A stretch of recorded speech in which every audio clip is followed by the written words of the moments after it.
आज के इस वीडियो में एक्सरसाइज 15.1 के शेष क्वेश्चन को पढ़ेंगे। जैसे क्वेश्चन नंबर 3 तक पढ़े थे, बेसिक फार्मूला भी जाने थे। 4 से यहाँ बनाएंगे, विषय को समझेंगे और लिखेंगे। 4 में ऑप्शनल क्वेश्चन है, 4 ऑप्शन दिया है और दिया है कि इसमें कौन सा प्रोबेबिलिटी नहीं हो सकता है, यानी किसी क्वेश्चन का आंसर कौन सा इसमें नहीं हो सकता है। जैसे फर्स्ट में दिया हुआ है कि 2/3, ऐसा हम जानते हैं कि पीछे फार्मूला में समझे भी थे कि किसी भी क्वेश्चन का, किसी भी सॉल्यूशन का प्रोबेबिलिटी 0 या 0 से बड़ा और 1 या 1 से छोटा हो सकता है। 2/3 0 और 1 के बीच में है, इसलिए वो हो सकता है। दूसरी नंबर में दिया है 15%, तो 15% को भी यदि फ्रैक्शन में बदलेंगे 15/100 तो वो भी किसी फ्रैक्शन में आएगा जो 1 से कम होगा, तो वो भी किसी का प्रोबेबिलिटी हो सकता है। फोर्थ में दिया है 0.7, तो 0.7 को भी यदि हम फ्रैक्शन में बदलेंगे तो 7/10 होगा, वो भी किसी क्वेश्चन का प्रोबेबिलिटी हो सकता है। जबकि बी नंबर में दिया है -1.5, तो किसी भी प्रोबेबिलिटी का सॉल्यूशन निगेटिव नहीं होता है, इसलिए आंसर होगा बी, यहाँ लिखा हुआ है।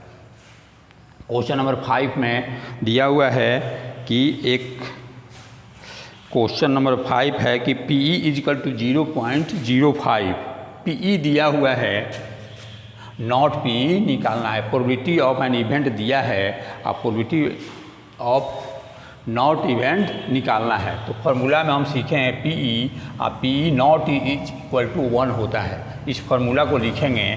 PE जब हमको मालूम है 0.05, इसको पुट करेंगे और सॉल्व करेंगे, इसको RHS में भेजकर माइनस करेंगे तो 0.95 आएगा, जो हमारा आंसर होगा। इस तरह से आपको बना सकते हैं। ये महत्वपूर्ण है, ऑप्शनल में अगले एग्जाम के लिए ये सब महत्वपूर्ण है, आ ही सकता है, लगभग समझिए कि आएगा ही। क्वेश्चन नंबर 6 में दिया हुआ है, 6 में 2 क्वेश्चन है कि ए bag contain lemon flavour candy. Bag में जब लेमन फ्लेवर कैंडी है, ध्यान से समझिएगा, बैग में जब लेमन फ्लेवर कैंडी है तो हमको प्रोबेबिलिटी बताना है ऑरेंज फ्लेवर कैंडी। जब उसमें लेमन फ्लेवर है तो ऑरेंज आएगा ही नहीं, इसलिए उसकी संख्या हो जाएगी 0, इसलिए उसका आंसर डायरेक्ट हम यहाँ 0 लिख दिए हुए हैं। टोटल संख्या जितना हो 0/टोटल करेंगे तो 0 ही आएगा। नंबर 2 है कि ये लेमन फ्लेवर कैंडी, तो लेमन फ्लेवर जब निकालेंगे तो टोटल उसमें जो है लेमन फ्लेवर है और उसका एनी जो होगा टोटल हो जाएगा, NS भी उसका टोटल ही हो जाएगा, यानी जितना उसमें फ्लेवर है कैंडी है उतना बाय उतना करेंगे तो कट कर 1 आएगा, इसलिए इसका आंसर 1 होगा। उस बैग में जो नहीं है उसका प्रोबेबिलिटी कभी भी निकालेंगे तो उसकी संख्या 0 हो जाती है, इसलिए उसका आंसर 0 होता है। और टोटल का जब निकालते हैं तो टोटल बाई टोटल करेंगे तो वह 1 के बराबर हो जाता है, इसलिए उसका आंसर 1 आएगा। ऐसा बनाए हुए हैं। क्वेश्चन नंबर 7 में it is given that in A group of 3 students of probability of 2 students not having same birthday. 3 में से 2 जिसका सेम बर्थडे है उसका प्रोबेबिलिटी दिया हुआ है इसमें 0.992, जिसका सेम नहीं है उसका दिया हुआ है 0.992, तो जिसका बर्थडे सेम होगा उसका निकालना है। फार्मूला आप सीखे हैं, any + not any = 1 होता है। जब not any का दिया है 0.992 तो उसको पुट करेंगे और सॉल्व करेंगे तो any = आ जाएगा 0.008, यानी कि आपका जो आ जाएगा 2 स्टूडेंट है सेम बर्थडे वाला का प्रोबेबिलिटी हो जाएगा 0.008, जो आपका आंसर होगा। क्वेश्चन नंबर 9 है, सिंपल है, नीचे क्लास में ये पढ़े हुए हैं, फिर भी बनाया गया। एक बैग है, ए bag contain 3 red ball and 5 black ball. तो 3 रेड बॉल और 5 ब्लैक बॉल यदि उस बैग में है, टोटल करेंगे तो 3 और 5 8 होगा, जो आपका NS होगा। NS हो जाएगा 3 + 5 = 8। एनी अर्थात निकालना है, हमको निकालना है फर्स्ट में रेड का, तो रेड की संख्या 3 है तो any = 3 होगा। फार्मूला सीखे हैं, एनी प्रोबेबिलिटी = any/NS, यानी 3/8, जो हमारा आंसर हो गया।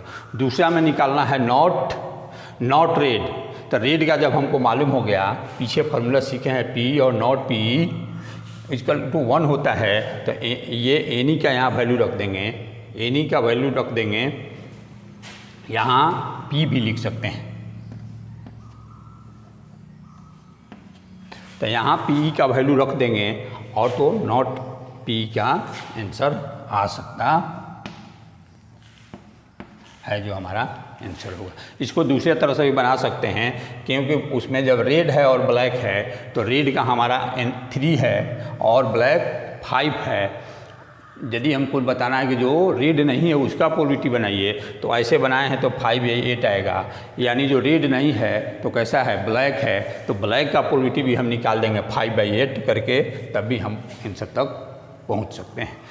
नेक्स्ट क्वेश्चन है नंबर 12 में दिया है कि स्पाइनिंग व्हील है, देख रहे हैं स्पाइनिंग व्हील का फिगर बना हुआ है, इसमें सबकी किसी भी स्टॉपेज पर रुकने की संभावनाएं बराबर होती है, इसलिए यह क्वेश्चन प्रोबेबिलिटी के अंतर्गत आता है।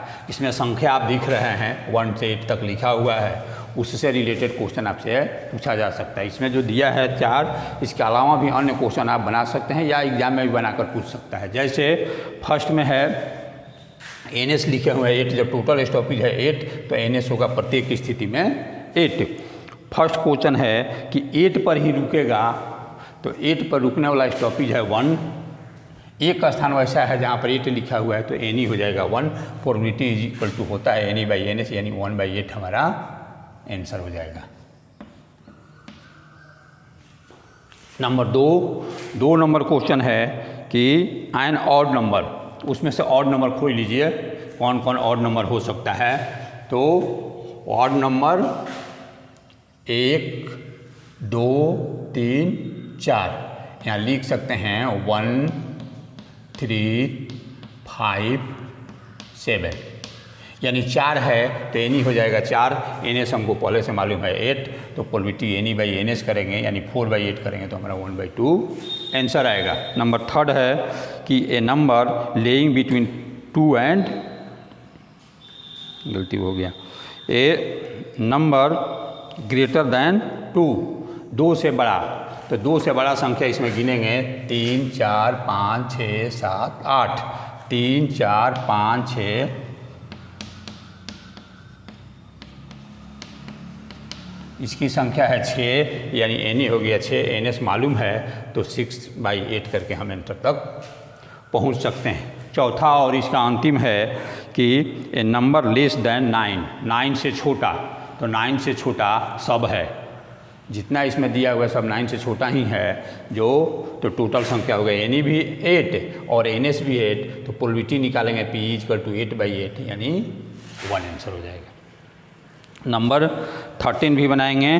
13 में दिया हुआ है कि एक डाई फेंकते हैं, लिखे हुए हैं total outcomes in a die फेंकेंगे तो 1 से 6 तक की संख्याएं को बराबर आने की संभावनाएं रहती हैं, यानी 1, 2, 3, 4, 5, 6 में से कोई न कोई आ सकती है, तो टोटल 6 है तो NS हमारा 6 रहेगा।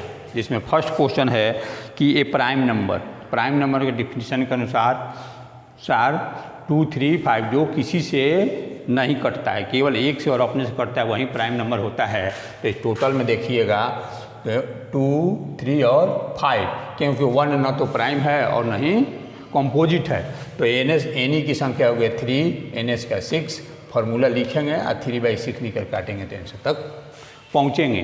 क्वेश्चन नंबर 2 है कि ए नंबर लेइंग बिटवीन 2 एंड 6, 2 और 6 के बीच में कितनी संख्या है, तो 2 और 6 के बीच में देखिएगा 3, 4, 5 है यानी 3 है, 3, 4, 5 है यानी 3 है, तो यहाँ एनी हो गया 3, NS हो गया 2, 3, 5 और NE/NS करके काटेंगे तो आंसर तक पहुँच जाएंगे। संयोग है कि सबका आंसर सेम ही आ रहा है। नंबर 3 एन ऑड नंबर उसमें से ढूंढना है।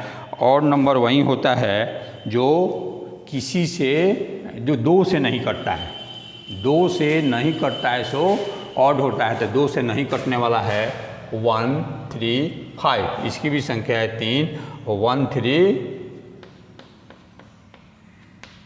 इसकी भी संख्या है 3, तो एनी भी हो गया 3, NH 6 पहले से मालूम है, एनी बाई NH करके काटेंगे तो 1/2 ही आंसर आएगा।